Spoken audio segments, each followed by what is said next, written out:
Zaplansky, and I welcome you to yet another episode of our online Orthodox cooking show.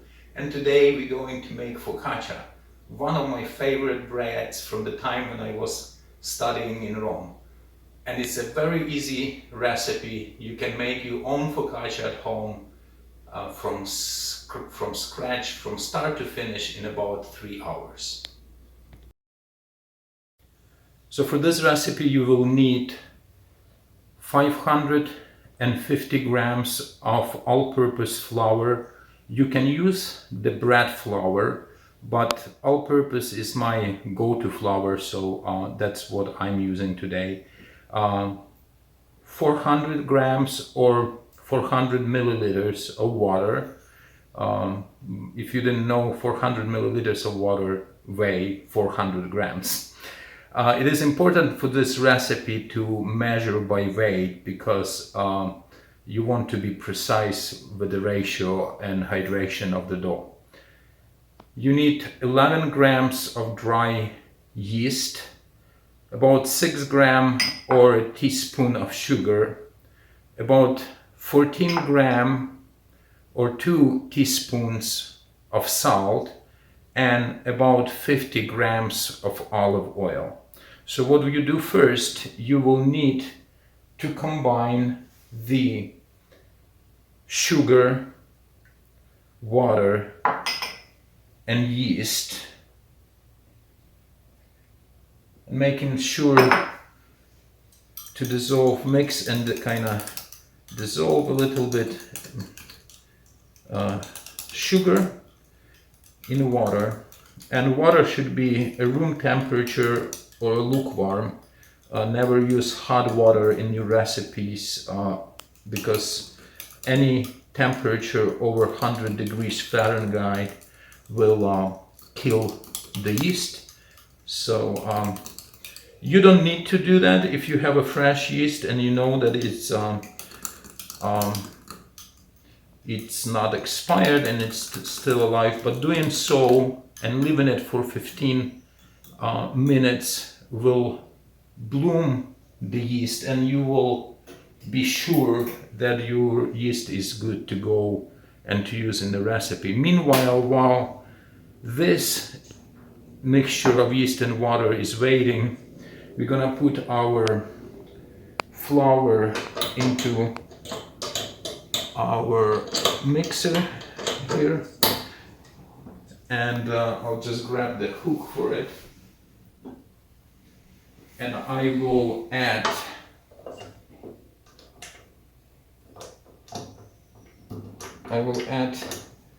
the salt,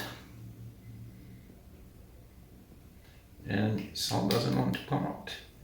I will add the salt, and I will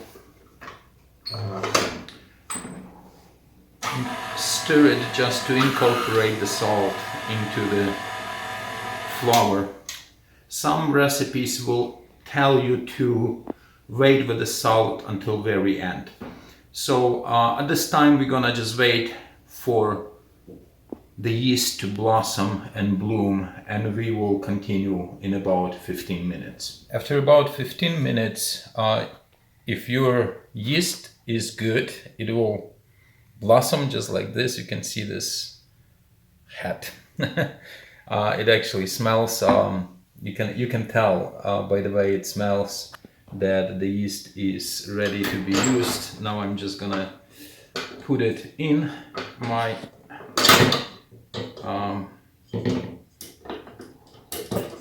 bowl of the mixer. I just want to make sure that all of the contents of this goes in. Nothing is wasted, even with a little bit of foam that is stuck onto the side of this. Just get all that goodness and yeast in. You can, at this time, you can also add all the oil inside, and we'll put it back on the mixer.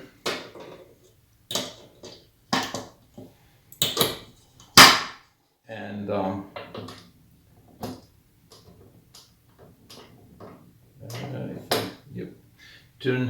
mixer on and run for about 20 minutes, and then after 10 minutes just stop, make sure that the bottom is scraped and all the ingredients are incorporated and the dough is formed. After about 15 minutes, I said 20 minutes. It's about between 10 and 15 minutes that you need to mix the dough, but this is the consistency of the dough. I want you to kind of have a feel. It's kind of on the wetter side, but after about 10 to 15 minutes mixing, but making sure that everything is incorporated, this is the kind of, I hope you can see it, but this is how stretchy the dough is. And at this time I'm gonna just transfer. I can probably let it rise in this container, but I want to transfer it into a bigger container to rise, and I will show you a few things that I do before letting it rise for about an hour and a half to 2 hours, or until at least it doubles in size, and perhaps even more, but at the very minimum it has to double in size. So I transfer into this larger bowl, and I kind of go with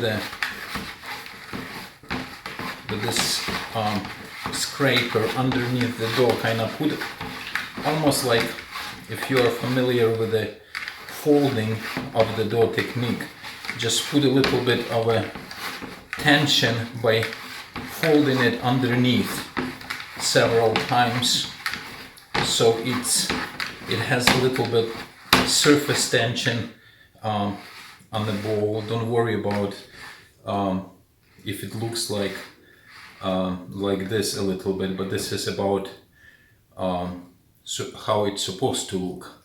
And this time we will let the dough rest for about an hour and a half. Alright, our dough has been rising for about an hour and a half by this time, and we have it doubled in size and perhaps even more than doubled. So we almost ready to turn the dough over on the baking sheet, but before we do that we have to be generous with our olive oil and make sure that the entire baking sheet is covered with oil.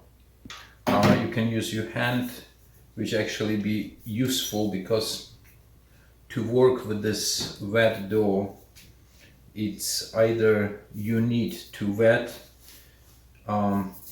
your fingers in oil, or to keep continuously wetting them in water, so the dough doesn't stick to you. And you make sure that entire and even the sides of the pan are covered with oil, so as you bake it doesn't stick. I actually think can use tiny bit more oil in the pan, but it has to be very generously covered. Don't worry if you think this is too much oil, because in the baking process it's very likely for your dough to absorb all of this oil and make it actually nice and crunchy.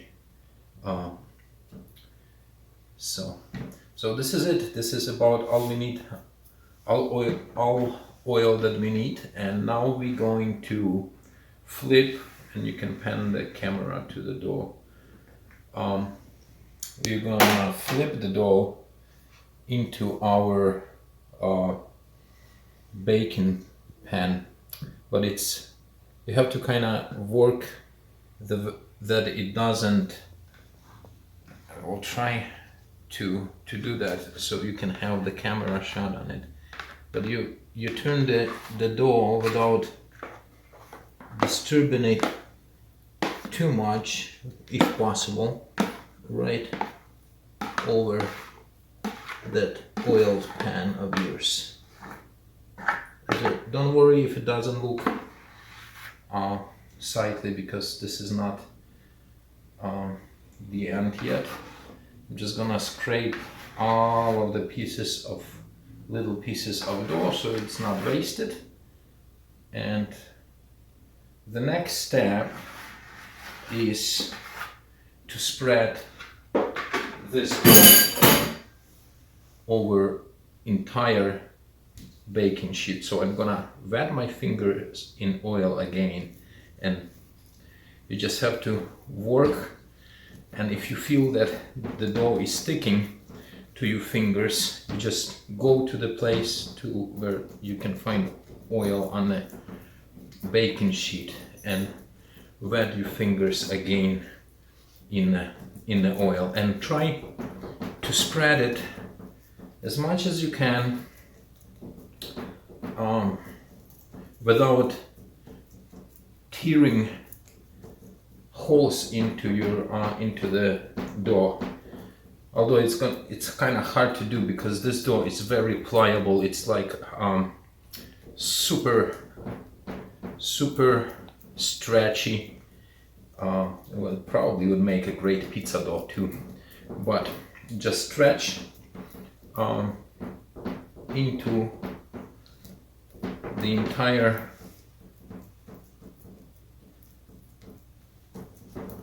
baking sheet, so it kind of fills in the corners. If you cannot fill all the corners, because the dough has this memory, you stretch it and it comes back together.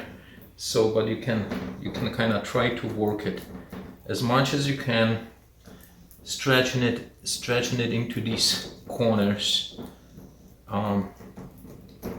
and making sure it's more or less occupies the entire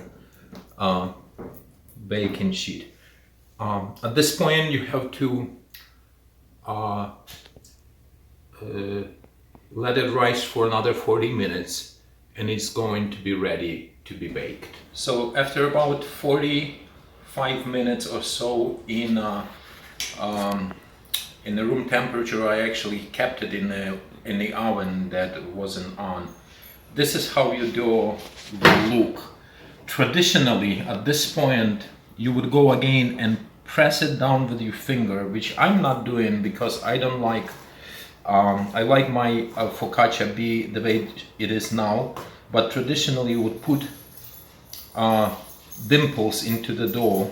You can decorate at this time with some herbs, maybe even some cherry tomatoes you can put in, but all I do is just sprinkle a little bit of this folk salt that we have crystals on the top of the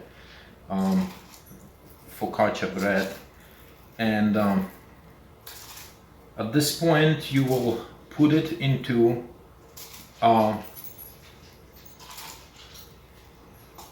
430 degree preheated oven for about 20 to 25 minutes. So there it is, it's ready for the oven. It's going on the lower rack for about 25 minutes, preheated oven for 430 to 430 degrees Fahrenheit. So I'm just gonna set my timer for 20 minutes and we'll check it then. Alright, our focaccia is out of the oven. It looks beautiful. It's brown, and it's actually I can see that it's not, it's all baked through. All I need to do is just to move it on the cooling rack, and the way you can kind of tell, it's very hot. We won't be tasting it yet, but from the bottom, if you can see, it's a nice golden brown.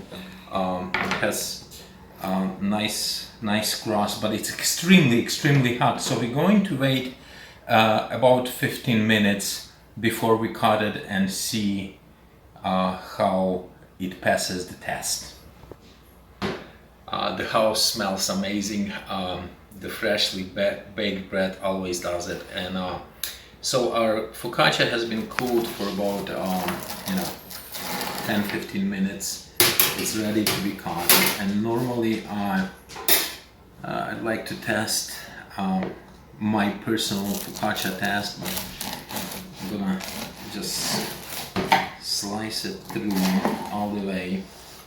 It has a really nice crunch to it, and if you look, this is the focaccia test. It's really beautiful. I cannot wait to taste it. I'm gonna slice another piece. Oh, and if you can imagine, this focaccia can be used to make sandwiches. You can you can split in the middle, and can be a vehicle to many wonderful ingredients. During the Lent, of course, it has no milk products, just a little bit of oil, and it's really good treat and vehicle to vegetarian sandwiches outside of Lent, and of course can pair very nicely with all sorts of meat. If you liked our video, please give us thumbs up, subscribe to our channel, and I will see you next time.